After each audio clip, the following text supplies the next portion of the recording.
Comment un chewing-gum a-t-il tué l'étudiant en chimie? Pourquoi une conversation téléphonique a-t-elle réduit au silence la photographe médicale? Comment une petite pause en plein travail a-t-elle causé la mort du pêcheur? Pourquoi ces 3 personnes sont-elles mortes alors qu'elles s'adonnaient à des passe-temps innocents?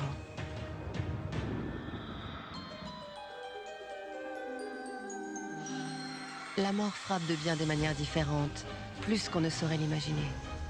Certains décès sont brutaux et violents, d'autres sont lents et méthodiques. Mais quelle qu'en soit la cause, il est toujours possible d'expliquer pourquoi un individu s'effondre, victime d'une mort subite.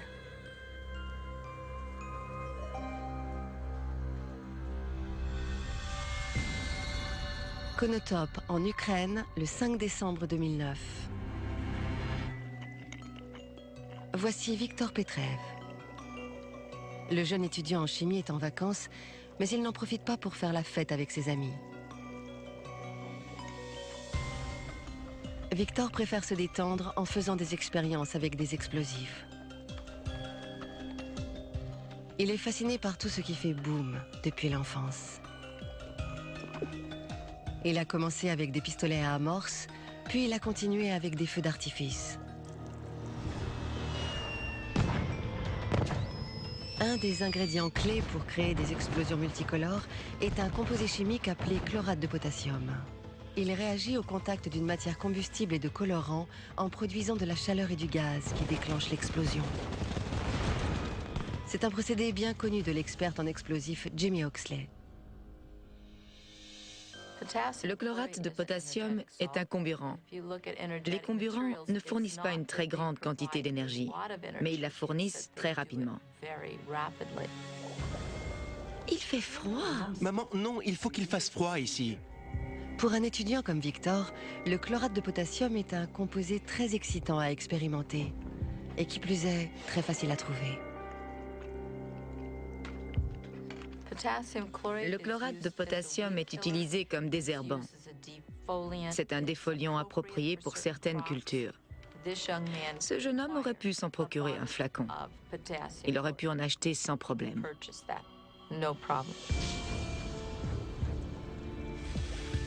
Cette poudre blanche peut sembler inoffensive, mais au moindre faux mouvement, c'est la catastrophe. Même un grain de poussière peut déclencher une explosion. Victor, tu dois manger. Oui, maman, bientôt. Victor doit rester très concentré. Il y parvient en mâchant un chewing-gum qu'il adore tremper dans de l'acide citrique. Cette poudre est en effet un exhausteur de goût. C'est ce que nous explique le technicien agroalimentaire Ilya Parastich. L'acide citrique a 2 saveurs, une saveur aigre et une autre légèrement amère. Si vous plongez un chewing-gum dans de l'acide citrique pur, vous avez un goût intense. Et bien sûr, c'est naturel et sans danger.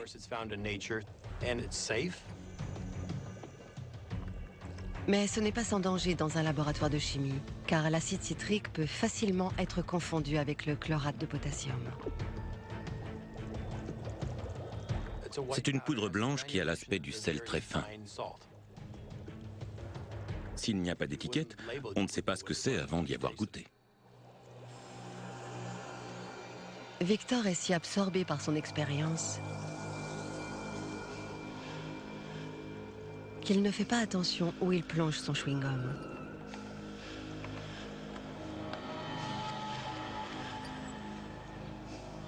Mais lorsqu'il le met dans sa bouche, il éprouve une étrange sensation. Quand ses dents entrent en contact avec le chewing-gum, la friction ainsi provoquée produit du gaz, qui libère la poudre et déclenche un feu d'artifice dans sa bouche.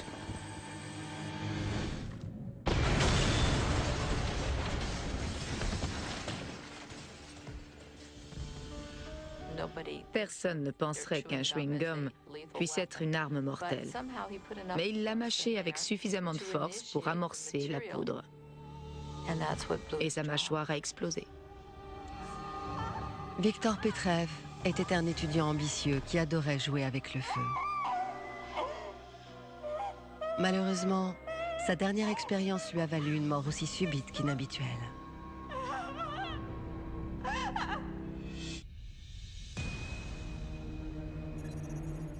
Birmingham, en Angleterre, le 25 juillet 1978. Voici le professeur Henry Bedson. C'est l'un des rares et derniers scientifiques à travailler sur le virus de la variole.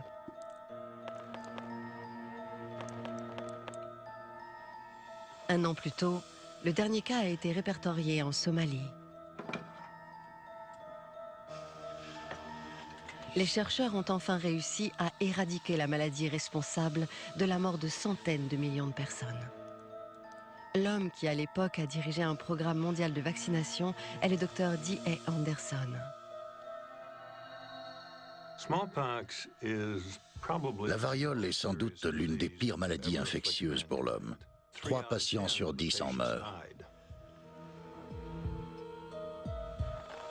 Les programmes de vaccination ont mis un terme à ce fléau et les recherches sur la maladie sont arrêtées. Les laboratoires comme celui où travaille Bedson vont bientôt être contraints de fermer leurs portes.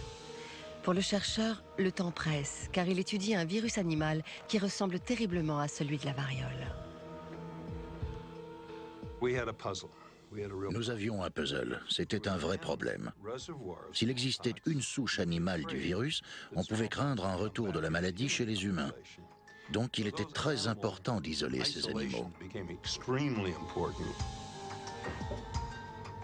Bedson ne dispose que de 6 mois pour déterminer si le virus animal est bien celui de la variole, ce qui signifie qu'il va devoir travailler vite au contact de l'agent pathogène.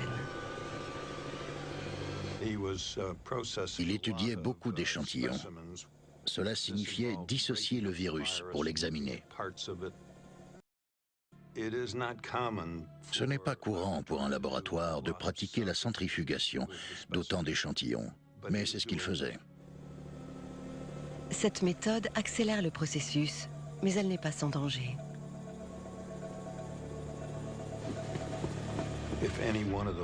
Si l'un des tubes se casse, le virus se répand dans la pièce. Mais le docteur Bedson et ses confrères ne s'en inquiètent pas. Ils ont terminé la fabrication de vaccins, ce qui est une bonne nouvelle. Car personne ne s'en est aperçu, mais le virus a réussi à s'échapper et il est désormais à la recherche d'un hôte vulnérable. Il y avait des particules de virus en suspension dans le laboratoire de Bedson. Elles ne pouvaient pas s'échapper, vu la configuration de la pièce, mais elles pouvaient se propager par un conduit de ventilation. Et personne n'en savait rien à ce moment-là. À l'étage au-dessus se trouve Janet Parker. La jeune femme est photographe médicale. Elle passe la plupart de ses journées à photographier des os cassés ainsi que les opérations qui les réparent. C'est la fin de l'année comptable. Ce jour-là, elle doit finaliser toutes les commandes de matériel photographique. Bonjour Sarah, je cherche le meilleur prix pour un agrandisseur à condenseur. Janet l'ignore. Mais tandis qu'elle parle au téléphone, elle respire un des agents pathogènes les plus mortels au monde. Merci, au revoir. À suivre. Comment une banale conversation téléphonique? Elle a été placée très rapidement en quarantaine à l'hôpital. S'est-elle terminée par un drame?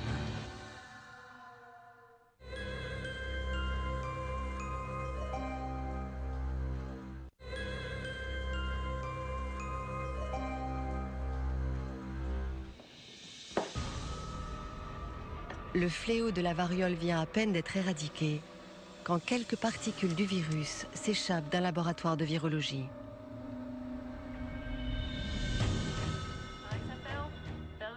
Les aérosols se propagent à travers le conduit de ventilation jusqu'à une pièce à l'étage supérieur. C'est là que Janet Parker discute au téléphone. Et c'est là qu'à son insu, elle inhale le virus. Je ne me souviens pas qu'il y ait eu d'autres cas d'infection dans un laboratoire durant les 10 ou 15 ans qui ont précédé. C'était rarissime. Durant quelques semaines, Janet ignore qu'elle est contaminée. Ce qui est inhabituel dans son cas, c'est que les symptômes les plus visibles ont mis beaucoup de temps à se manifester. Janet commence à avoir une forte fièvre et souffre d'une migraine tenace. Bonjour chérie. Bonjour maman. Comment tu te sens? Oh, Puis un rash fait son apparition. ma pauvre chérie. Les médecins diagnostiquent à tort une allergie aux médicaments. Personne ne pense à la variole. Les gens croyaient que c'en était fini de la variole. Il n'y avait pas eu de cas répertoriés dans le monde depuis 1 an, ça ne pouvait pas être ça. Repose-toi ma chérie. Mais c'est bien la variole. Je t'aime. Le virus est entré dans ses poumons, puis s'est propagé dans ses glandes lymphatiques et enfin dans son système circulatoire. Il se développe pendant 2 semaines jusqu'à ce qu'apparaissent d'étranges pustules. Ils ont fait des prélèvements sur une pustule et c'était bien la variole. Elle a été placée très rapidement en quarantaine à l'hôpital. Janet est à l'isolement, ainsi qu'une autre victime du virus. Sa mère. Maman est là ma chérie. Tout va bien, les médecins s'occupent de toi ma douce. Les 2 femmes sont les dernières personnes au monde à être porteuses du virus. Et les médecins sont déterminés à en trouver la cause.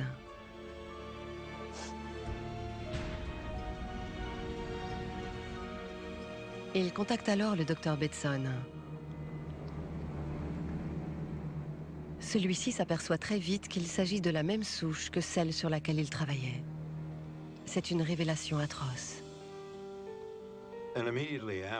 Tout de suite après, il y a eu beaucoup d'articles dans les journaux.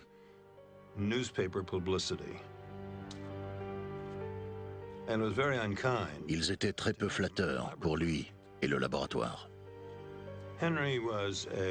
Henry était un homme très sensible et ça l'a profondément affecté. Betson écrit une lettre dans laquelle il assume pleinement la responsabilité du drame.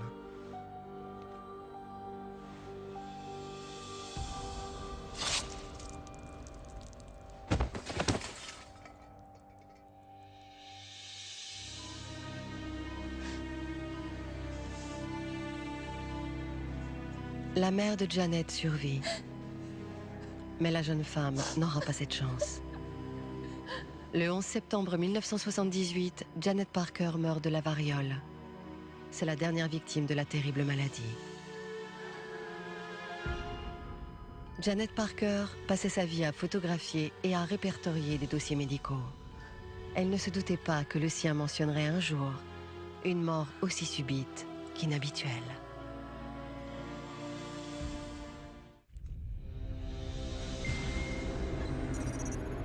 État du Queensland en Australie, le 28 novembre 2001. Dans ce pays, si vous êtes jeune, robuste et si vous voulez gagner de l'argent, il faut partir en mer.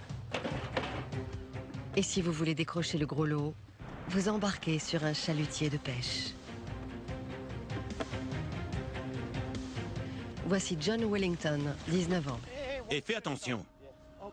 C'est la première sortie en mer du jeune homme. Tout est nouveau pour lui. Les longues heures à bord, Sois prudent. le travail harassant et les eaux infestées de requins.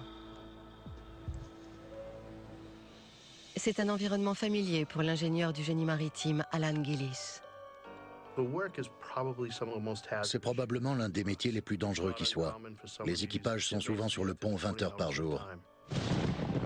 Ce sont des bateaux relativement petits qui sont ballottés par la houle. Les hommes savent qu'ils prennent énormément de risques. John est le petit nouveau à bord. Il a beaucoup à apprendre. Attention, une piqûre de ces vilains garçons pourrait gâcher ta journée. Fais gaffe à ça. Et beaucoup à faire. Fais attention. Ce sont des hommes à tout faire. Ils doivent faire toutes sortes de corvées. Tout le monde doit collaborer pour la sécurité du bateau et celle de l'équipage.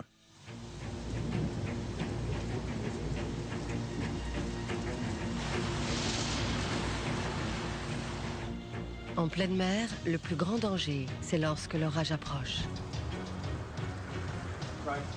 Le temps se dégrade. Je pense qu'on devrait fermer. Rafale de 80 nœuds. Vague de 4,50 mètres à 7,50 mètres. Forte pluie. Ce n'est pas un travail pour un matelot de pont novice. Vous me recevez? Ça va vraiment secouer ici. Fais descendre le blanc-bec. Ce sont les marins expérimentés qui vont mener la bataille.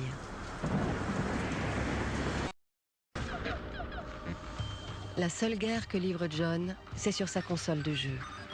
Une bonne façon pour lui d'oublier la mer déchaînée.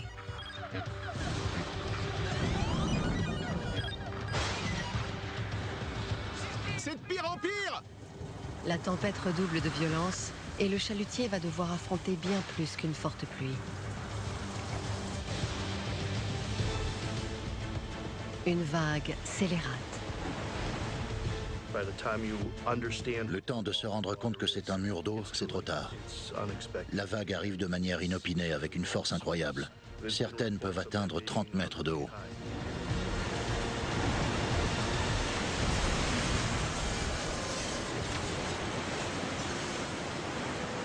Le chalutier prend la vague de plein fouet. L'eau inonde la cabine. La rallonge électrique de la console de jeu est trempée. La rallonge électrique est au contact de l'eau et l'électricité va suivre le chemin qui offre le moins de résistance. Et comme la rallonge n'est pas branchée à une prise de terre, rien ne peut déclencher le disjoncteur et couper ainsi l'électricité. Elle a dû entrer par les pieds mouillés de John, traverser son corps et ressortir par ses mains qui tenaient la manette en métal. John reçoit une décharge électrique de 240 volts provenant du générateur du bateau. 240 volts, c'est le double du voltage utilisé en milieu résidentiel.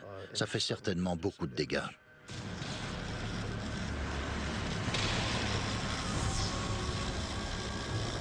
Les autres marins tentent de le secourir. Mais ils sont eux aussi électrocutés. Les autres ont essayé de la gripper, mais ils sont devenus à leur tour un circuit. Le choc électrique paralyse les muscles du diaphragme. John ne peut plus respirer.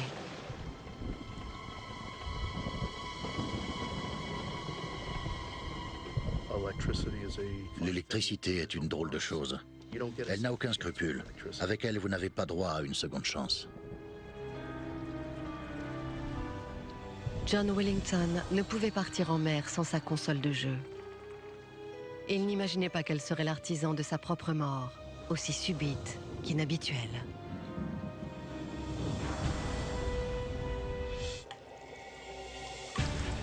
Alors, si vous vous adonnez à un passe-temps innocent, n'oubliez pas. Une saveur insolite peut rendre un chewing-gum explosif. Une conversation téléphonique peut vous apporter bien plus qu'une simple information. Et les jeux vidéo ne sont pas toujours virtuels.